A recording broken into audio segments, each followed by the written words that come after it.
Before cities, humans were scattered. We lived in small villages, temporary shelters. There were no streets, no skylines. Then, beside great rivers, something new emerged. The first cities. In Mesopotamia, along the Euphrates, Uruk rose from the earth. It was one of the very first true cities in history. Imagine mud brick walls, crowded streets, and towering temples reaching for the sky. Uruk wasn't just buildings. It was a revolution in organization and power. It's here that writing was born, carved into clay to record trade, laws, and labor. To the east, in the Indus Valley, another marvel appeared. Mohenjo-Daro, a city ahead of its time with perfectly planned streets and advanced drainage systems. These cities changed everything. Strangers became neighbors. Rules replaced instinct, and we began to build worlds of our own. The age of civilization had begun. Thanks for watching. Don't forget to subscribe for more journeys into our past. For over 1,000 years, Constantinople stood as the unconquered heart of the Byzantine Empire. Its walls legendary, seemingly unbreakable. But in 1453, a young, ambitious sultan named Mehmed II arrived at its gates. He was just 21, but he carried an ancient dream to conquer the city and end an empire. Inside, Emperor Constantine XI faced a grim reality. The city was weakened, its defenders few. There would be no rescue. Then the ground began to shake. Mehmed unleashed cannons larger than anything the world had ever seen, pounding the ancient walls day after day.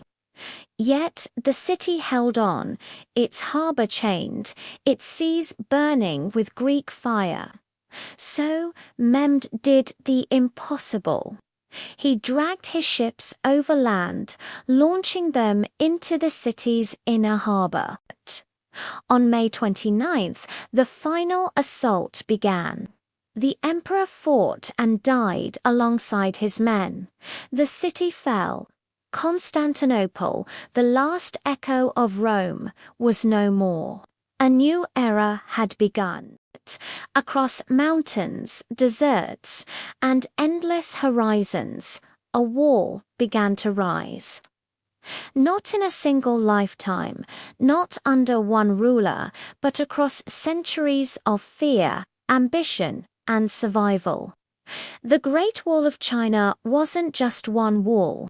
It was many, built, destroyed, and rebuilt by dynasty after dynasty.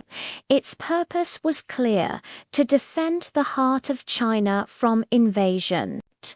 Stone by stone, brick by brick, millions of hands shaped the land itself. Soldiers, farmers, and prisoners worked in brutal conditions through freezing winters and scorching summers.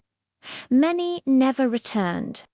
The wall follows the spine of the earth, climbing cliffs and cutting through deserts, stretching farther than the eye can see. Watchtowers rose like sentinels, with signal fires carrying warnings faster than any army could march. Today, it stands as a monument, not just to war, but to human determination on a monumental scale.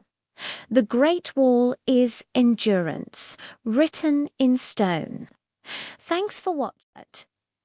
Long ago, in ancient China, a discovery was made that would change the course of human history forever. It all started with a quest, not for power, but for immortality. In the 9th century, alchemists tirelessly mixed sulfur, charcoal, and saltpeter, hoping to unlock the secrets of eternal life. Instead, they stumbled upon something far more volatile, a substance that burned with unimaginable force. They had created gunpowder.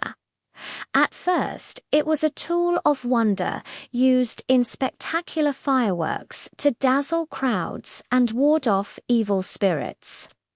But its true potential for war quickly became clear. Armies adapted it for cannons and guns, transforming battlefields overnight. Fortresses that stood for centuries crumbled under its explosive might. From a simple alchemist's dream, gunpowder reshaped civilization, igniting a new era of conflict and innovation, whose echoes are still felt today. Thanks for watching. As medieval empires crumbled, a quiet revolution began not on the battlefield, but in the mind. This was the Renaissance, the Great Rebirth. It started in Italy, where forgotten Roman wisdom whispered from ancient ruins. Scholars looked back to Greece and Rome and dared to ask, what if humanity could think for itself?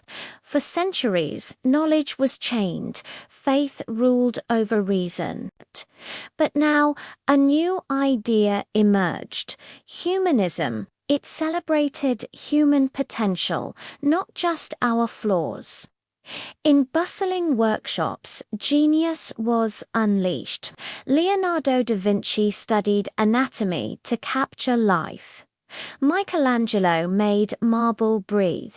Art suddenly had depth, perspective, and raw emotion. Then the printing press arrived, spreading ideas like wildfire. Books were no longer just for the powerful. Questions multiplied, authority was challenged, and science awakened. The Renaissance didn't just end the medieval world. It built the foundation for our modern age, forever changing how we see ourselves and the universe. Picture this: the 19th century Germany isn't a single country, but a messy puzzle of kingdoms, duchies, and city-states, each with its own laws, its own dialect. But under the surface, a powerful idea was brewing: unity.